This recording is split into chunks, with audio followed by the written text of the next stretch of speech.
Hi everybody and welcome back to my channel. My name is Amelia and here on this channel we talk about writing, journaling, and productivity to help you curate a life that you love. So recently I put out a video about evening journaling since I am doing a little mini series on journaling at different times of the day, and in that video I mentioned shadow work. And so, as you might expect from the thumbnail, title, and this intro, today we are talking about shadow work and journaling. Now, I also wanted to point out that I am very sorry that my uploading schedule is chaotic. I really do miss doing 2 videos a week. I really liked that setup, but unfortunately with how crazy my life is right now, it's just kind of hard to upload 2 videos a week. For one, I have horrible Wi-Fi in my new location because I'm much more rural than I was before. So because of that, it takes about a whole day to upload a single video, where before it would take about an hour. So that's been a problem, and it's hard for me to account for that new allotment of time in my schedule. So that's part of the reason why it's once a week now for these videos. But hopefully in the coming months we can get back to 2 videos a week. As of right now, it's just not really practical for my current lifestyle. So before we get into the bulk of today's video, please be sure to give it a thumbs up if you like it. It really helps out me and my channel. And don't forget to subscribe to the channel if you want to see more journaling content like this. And without further ado, let's go ahead and get into this. So first things first, what is shadow work and what does it mean when applied to journaling? Shadow work is a term often used to describe diving into the deeper subconscious within ourselves to address negative thoughts, negative emotions, situations, and things that tend to invite unrest into our daily life. You can think of shadow work as a way to dive into the negative aspects and negative memories that you have, like that you've lived through or experienced, and trying to address them to conquer a fear, to heal some past trauma, to overcome any anxiety or regret. That's essentially what shadow work aims to do. While it can be used for religious reasons, shadow work is not necessarily tied to any spirituality or any religion. It's essentially just a deep dive into your conscious and subconscious to address harmful scenarios. So no matter who you are or what your background, shadow work can actually help you to heal your past wounds and traumas. Now, when we apply shadow work to journaling, essentially it's doing all those things but using journal prompts and journaling as a way to guide you through it. You can do shadow work in tons of different ways. I personally, obviously, love journaling as my preferred method, but I have used shadow work in tarot. I've used it with scrapbooking. I've used it with creating playlists to help me get over situations, or using art therapy, or talking with a friend. But shadow work is very diverse. There's a lot of ways to go about it. Today we're just going to be talking about how to use it in journaling. So again, to reiterate what we have said, shadow work in journaling is essentially using journal prompts to write out answers to conquer your fears, to address traumas or past insecurities, negative emotions, all of that good stuff, in order to find healing and clarity. Now, before I get into how to go about doing this shadow work journaling experience, I have to point out a very important disclaimer. Because shadow work dives into the darker and more negative aspects of life, it is so important that we walk into it with a clear mindset and we are focusing on self-love and being kind to ourselves. Some of the prompts that you might see in shadow work journaling, or shadow journaling to make this shorter, so we'll just refer to it as that from now on, but some things you might see in shadow journaling are prompts like, what are my insecurities and why? What do I regret? Why?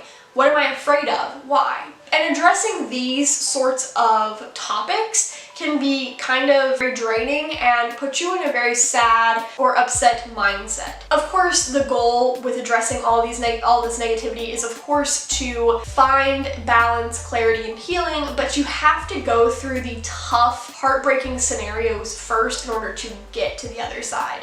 So shadow journaling can be very heavy, and it can be very difficult to keep a positive mindset when you are writing about things that ultimately break your heart. So my disclaimer for going into shadow journaling is essentially to walk in with a self-love, kind mindset towards yourself, and to not allow these negative emotions to overcome you.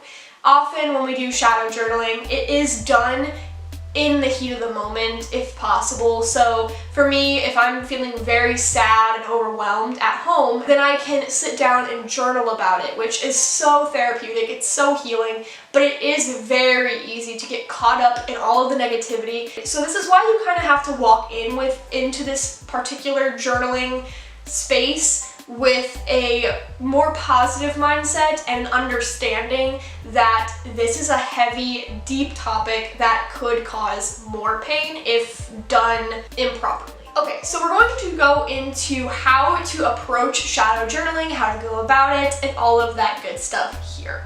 The first step to this whole process is proper preparation. Before you even begin shadow journaling, especially if you're walking into it when you're not already in a negative mindset, is to properly prepare. And by this, I mean to have a safety net or a system set up so that you don't stay in this negative, heavy mindset for too long. There's a few ways you can go about this, and I did mention a lot of them in my evening video, so if I am missing one or two, I apologize. That video did talk a little bit about different methods, and I don't know if I'm going to include them all here, but I am going to share what I have done that works for me. The first thing I do is write a gratitude list, and it seems very simple, but I tend to write what I'm thankful for either that day or just in my life overall, so that way when I am finished doing my shadow journaling, I can refer back to this gratitude list and see what I'm thankful for, see what I'm happy about, see what makes me smile, see what gives my life meaning.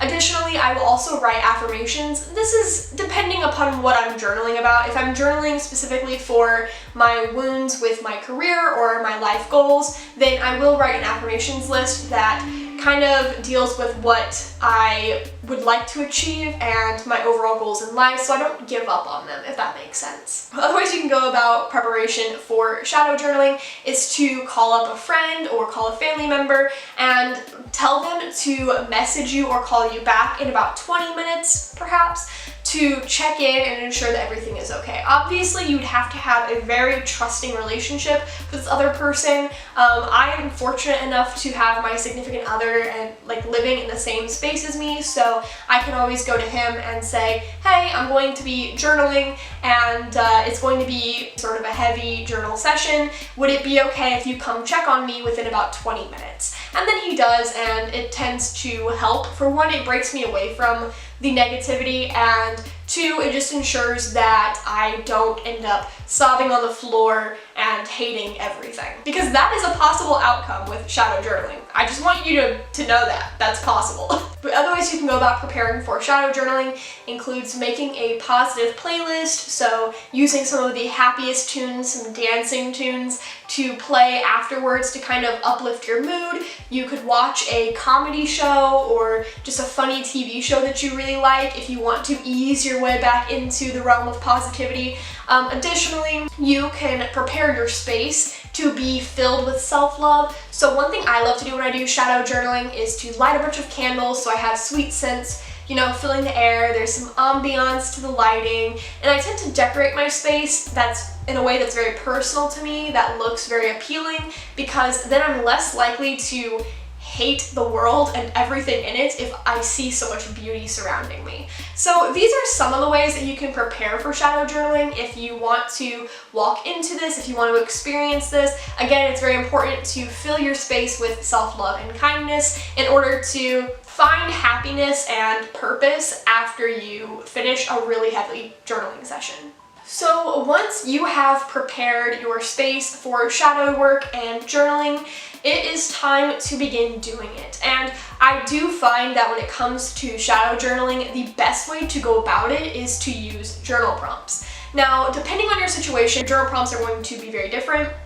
If you are journaling about the past, then you might choose more past focused journal prompts. If you are journaling about relationships, you'll want to choose relationship prompts. If you are journaling about yourself and you want to add more self-reflection, then you will choose prompts specifically for that. Again, there are tons of prompts and I will do my best to list a few different ones here on this channel, but I will also have a graphic for shadow work journaling prompts up on my blog. So when you begin shadow journaling, again, pick prompts that suit your situation, or if you want to try it out and you don't really have a situation in mind, then use just any of the prompts that I'm going to be listing here to begin. Again, be careful, be generous, be kind to yourself as you do this, but it is a very enlightening way to figure out who you are, what you think, what you feel, and just kind of self-reflect on situations that have happened in your life. So I'm going to go ahead and list some prompts on the screen, and feel free to use them in your journaling session if you feel inclined. What is one thing I'm afraid of?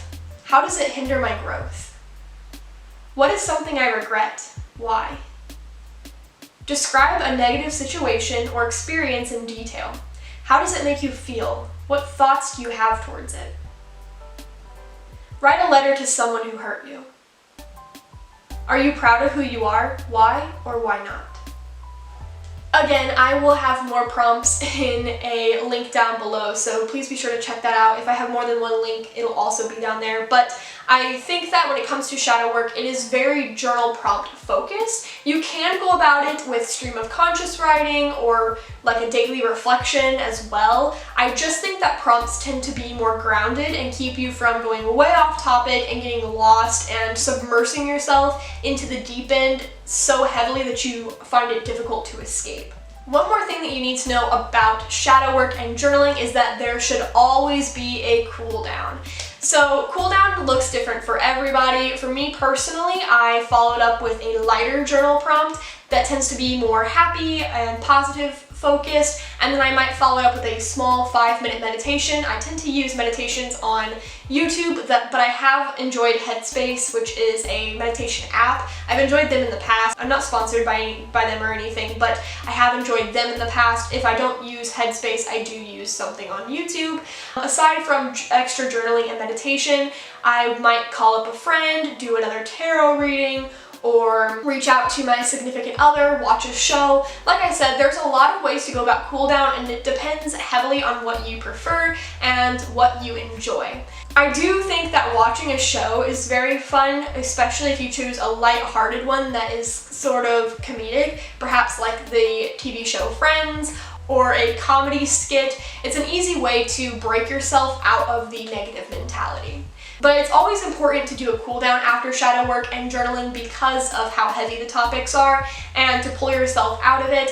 Eventually, I would say that another important aspect of shadow journaling is to go back and reread what you wrote, to have another self-reflective period. You might have written something that you never would have thought about had you not written it down, and it might be kind of startling to see what revelations you make about yourself or about your situation after writing. This is sort of a form of therapy in its own right.